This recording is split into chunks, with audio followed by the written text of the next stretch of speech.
이러면서 지금 민주당하고 계속 뭐 날을 세우고 있죠. 뭐 잘하고 있습니다. 예. 그래서 민주당에서도 이제 조국혁신당 예, 후보를 지금 맹렬히 비판을 하고 있고, 예, 김성애 민주당 대변인, 조국혁신당 광주시당위원장인 서왕진 의원 어제 방송에 출연해서 민주당이 경선 과정에서 당원 당규를 안 지켜서 정현 후보가 경선 참여를 안 하고 탈당했다라는 허위 사실을 유포하고 있습니다.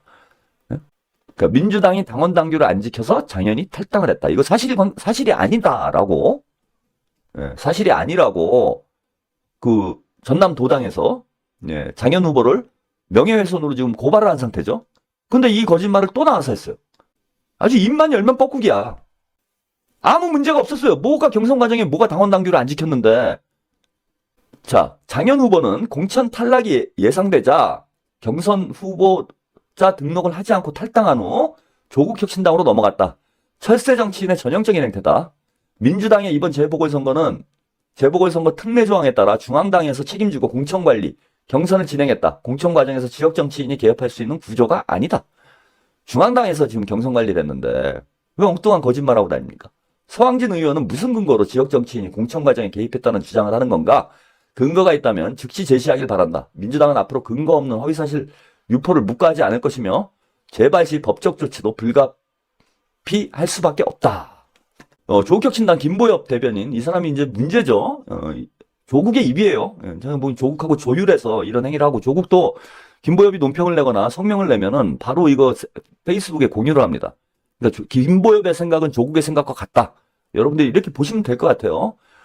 그래서 이거 장현 후보 문제, 예, 서울 강남에 수십억 대 아파트를 보유하고 있으면서도 영광에는 자신 명의의 방 한 칸이 없는 이런 상황에 대해서, 예, 민주당에서 지적을 한 바 있죠. 이거 관련해가지고, 예, 이렇게 답변을 했어요. 장현 후보는 1999년 청약에 당첨된 아파트가 서울 강남에 있고 수도권 대학 교수인 배우자가 실거주 중이다. 따라서 투기와는 무관하다. 이런.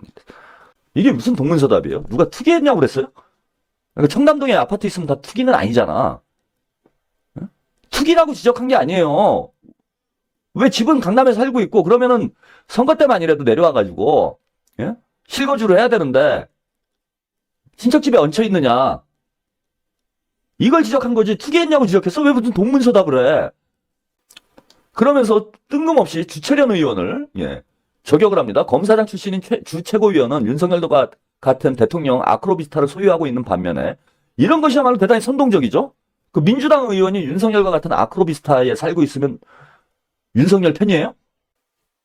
지역구인 전남 여수에는 자신 명의의 집이 없다. 전세 살고 있는 주철현 최고위원이 아무 문제가 되지 않으면 장현 후보의 월세살이도 문제 삼으면 안 된다. 그 주철현 후보가 출마했습니까? 주철현 의원이 출마한 거예요? 점점 갈수록 이제 본색이 드러나고 있죠. 예, 점점 치졸해지고 있습니다.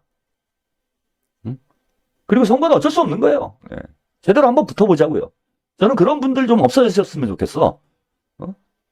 우리는 하나다. 우리는 우당이다. 우당이 어딨어요. 선거판에. 전쟁 터졌는데. 쓸데없는 소리들 하지 마시고 이재명 지지하고 민주당 지지하시는 분들은 민주당 장세일 후보에게 투표하시면 되는 거고, 장세일 후보뿐만 아니라 곡성과, 예, 부산, 강화죠. 예, 모든 후보들을, 민주당 후보들을 지지하시면 되는 거예요.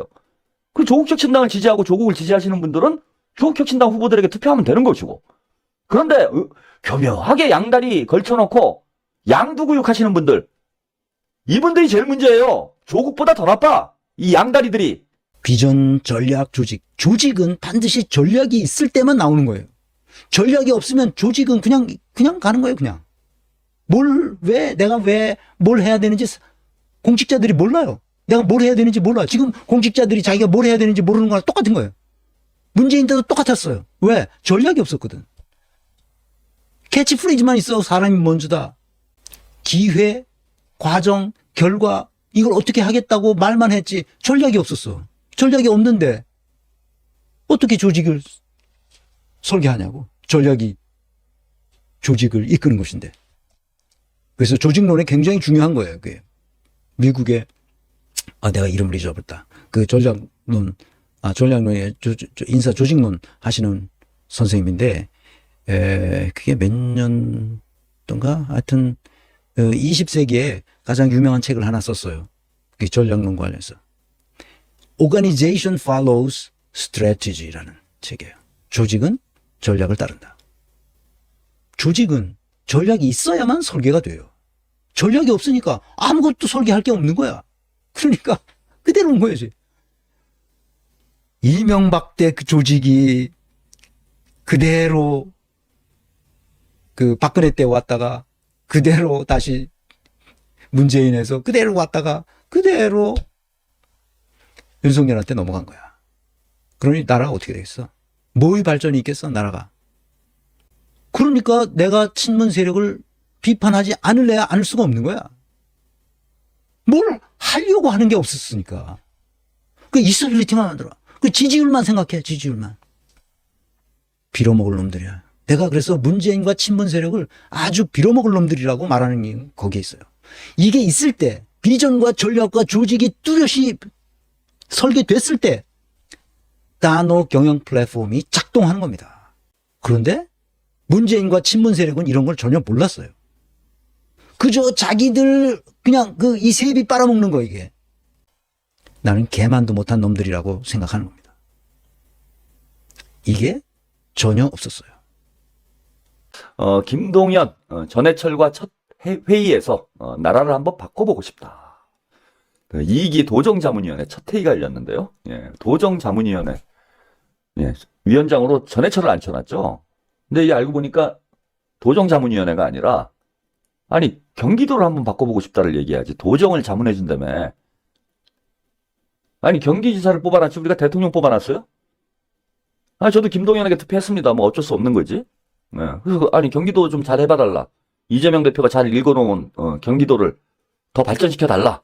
이런 목적으로 뽑은 거잖아.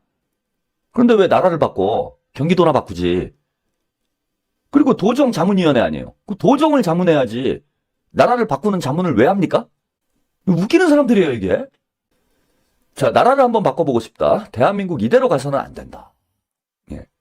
김동연 지사가 도정 자문위원회 1차 회의에서 이런 얘기를 했다라는 겁니다. 예. 27명이 참석을 했는데 이게 도정 자문위원회가 아니라요. 대선 캠프인 거예요. 이거 선거법 위반 아닙니까? 경기지사가 이거 대놓고 대선 캠프 만들어 놓고 거기다 월급 주고 있네? 횡령이라 횡령, 국고 횡령. 신임 자문위원들에게 반갑고 감사하고 든든하다. 지난번 위촉식 때 전해철 위원장님께 비전 2030을 말씀하면서 정치개혁과 중장기 비전에 대해서 지사와 같은 생각이라고 큰 힘을 실어주셨다. 뭐 정치개혁을 왜 경기도에서 합니까? 그래서 나는 이 강의 시리즈를 계속하는 이유가 바로 좋은 이론을 배워라. 그것이 현실을 바꾼다. 그 얘기를 하는 겁니다. 그래서 우리 건민내 회원들이 제 강의를 들으시는 분들이 최근에 우리 사회에서 벌어지는 사건을 해석하고 그것을 바로잡으려면 어떤 이론이 필요한지 인사조직론의 본질을 학습했으면 좋겠습니다. 그래야 국가가 발전합니다. 우리 사회가 발전할 수 있어요. 너무 무식해요. 이것이 문제입니다. 그러면 우리는 어떻게 해야 할 것인가? 사람을 잘 알아야 됩니다. 리스크 관리를 해야 돼요. 반드시 어떤 사람이 있는지 그 사람을 믿으면 안 돼요. 사람은 선하지도 않고 악하지도 않습니다. 어떤 환경 조건이냐에 따라서 악한 게 나오기도 하고 선한 게 나오기도 합니다. 그러므로 누가 선한지 누가 악한지는 잘 몰라요. 오랫동안 같이 일해봐야 합니다. 그래서 잘 모르기 때문에 리스크 관리를 해야 되는 거예요. 저놈이 어떤 짓을 할지 모르니까. 그래서 타고난 성향은 잘 바뀌지 않는다는 사실을 심리학에서 명확히 설명해 주고 있어요. 그래서 과거에 어떤 성과를 냈는지를 알면 미래에도 그런 성과를 낼 가능성이 있다는 것을 학문이 증명하고 있습니다. 우리는 이걸 배웁시다. 그래서 여러분의 배우자, 이미 결혼하신 분은 어쩔 수 없지만 배우자를 선택할 때 젊은이들이 그리고 동료들을 선택할 때 회사의 중요한 포지션에 누구를 인사발령을 내려고 할 때 그들의 역량 진단을 할 수 있을 정도만 됐으면 좋겠습니다. 근데 그렇지 않다 하더라도 이 강의를 통해서 사람 보는 법을 조금씩 눈을 틔어갔으면 좋겠습니다. 이거 왜 지자체장이 정치 개입해요? 이것도 집권다면 선거법 위반이죠. 정치개혁을 경기도에서 왜 합니까? 정치개혁은 여의도에서 하는 거지. 우리가 또 대놓고 그냥 위법행위를 뻔뻔합니다, 아주. 자, 정치는 혼탁하고 김지사, 민생은 도탄에 빠져 있고 우리 경제 틀이 이대로 가서 되겠냐 생각한다. 교육 시스템 자체를 바꿨으면 좋겠다. 사회를 통합과 화합의 구조로 만들었으면 좋겠다. 이게 무슨 대선 출정식입니까? 예? 전해철하고 둘이 앉아서요. 예. 아주 화기애애해요.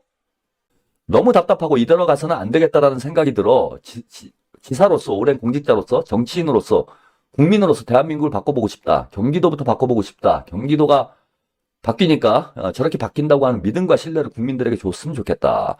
비전 2030이 대한민국의 비전을 위한 정책 패키지, 여러 일머리를 위한 것이라면 지금 신비전 2030이 필요하다. 경기도가 그런 비전을 만들고 실천에 옮기는 모습을 주기를 강력히 희망한다. 힘을 보태달라. 자, 전해철, 경기도가 바뀌어야 대한민국이 바뀐다. 그만큼 경기도가 중요하고 역할이 크다. 경기도의 발전과 김동연 지사의 성공적인 도정 수행을 위해 역할을 다하겠다. 네, 이렇게 화답을 하면서 사진을 찍었습니다.